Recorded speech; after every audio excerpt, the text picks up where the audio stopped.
Di balik setiap tradisi, tersimpan pengetahuan yang diwariskan dari generasi ke generasi. Indonesia bukan hanya kaya akan budaya, tetapi juga memiliki warisan pengobatan tradisional yang masih hidup di tengah masyarakat hingga saat ini.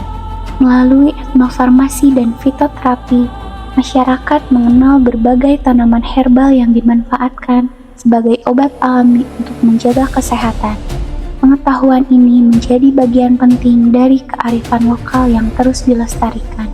Perjalanan kali ini membawa kita menelusuri jejak budaya dan pengobatan tradisional di salah satu situs bersejarah yang menyimpan nilai budaya masyarakat Sunda, yaitu situs Ciburuy. Perkenalkan, saya di sini sebagai Jupro, plus sekaligus sebagai juru kunci ataupun pemangku adat. Nama saya Ujang, panggilan sehari-hari. Nama lengkap kepanjangan Nana Suryana.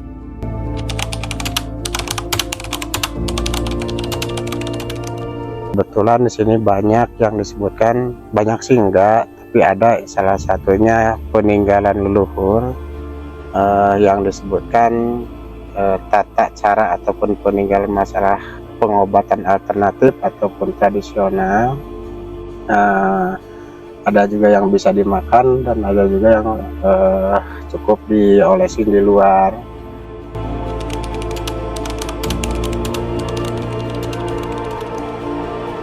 Dan di sini inti yang disebutkan peninggalan yaitu bumi adat Padaleman dan juga adat Patamon. Itu salah satunya bangunan yang dijadikan inti penyimpanan ataupun yang waktu dulu sering dipakai sama leluhur.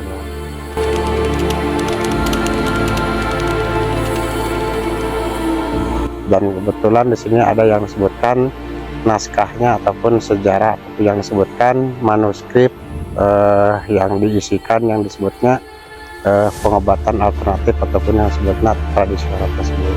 Disebutkan sekaligus nama, jenis, dan bentuk fisiknya. Itu zaman dahulu itu yang disebutkan ataupun nama jenisnya 40 jenis nama bahan ataupun yang disebutkan obat kalau sekarang. Tapi yang tersisa sampai sekarang itu kurang lebihnya ada 7 ataupun 5 yang masih utuh ataupun yang tetap masih ada.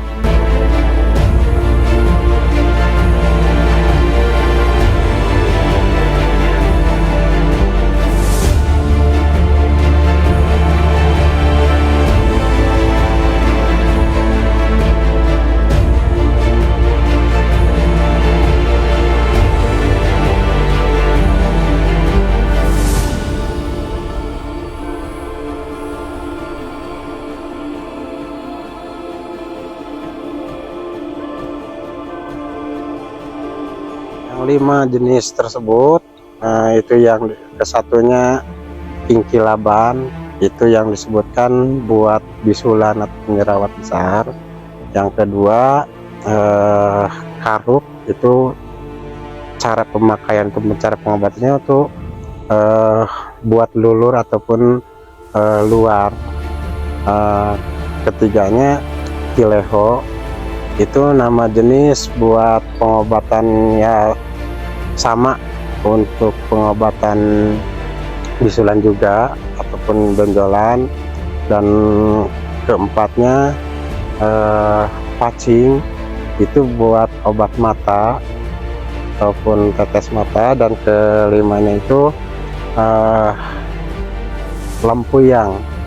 Jadi Lampuyang itu buat yang disebutkan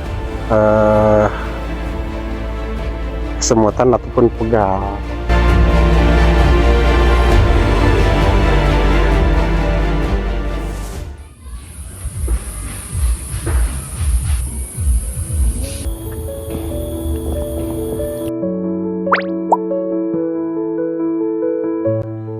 Ini yang dimaksud obat tradisional ataupun yang disebutkan alternatifnya tanpa bahan kimia. Ini dengan cara pembikinan ataupun proses dikasih kapuk ataupun kapur yang khusus buat Minang. Nah, ini bisa dari bayi sampai orang tua, itu laki ataupun perempuan, cuman hitungan laki dengan perempuan itu berbeda. Kalau laki yang disebutnya hitungan ganjil, kalau perempuan hitungannya pas. Nah, ini caranya khususnya untuk diginiin aja sampai keluar membusa.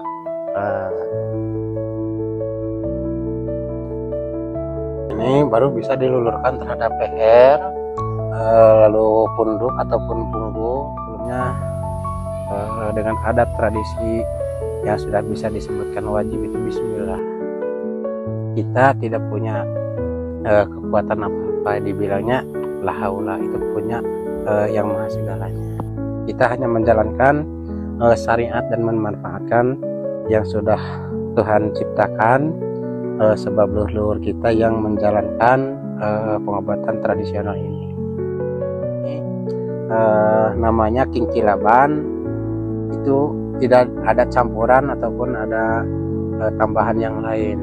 Kalau ada buahnya itu bisa dimakan seperti kita memakan tablet obat tersebut.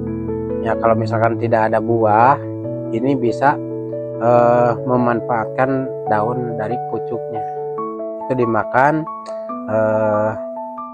sama tidak ada yang disebutkan efek apapun.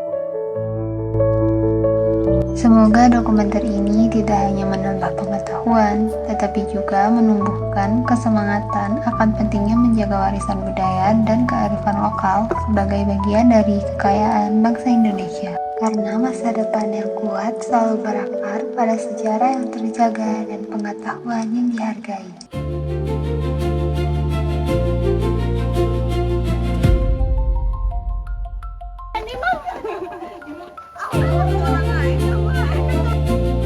Hehehe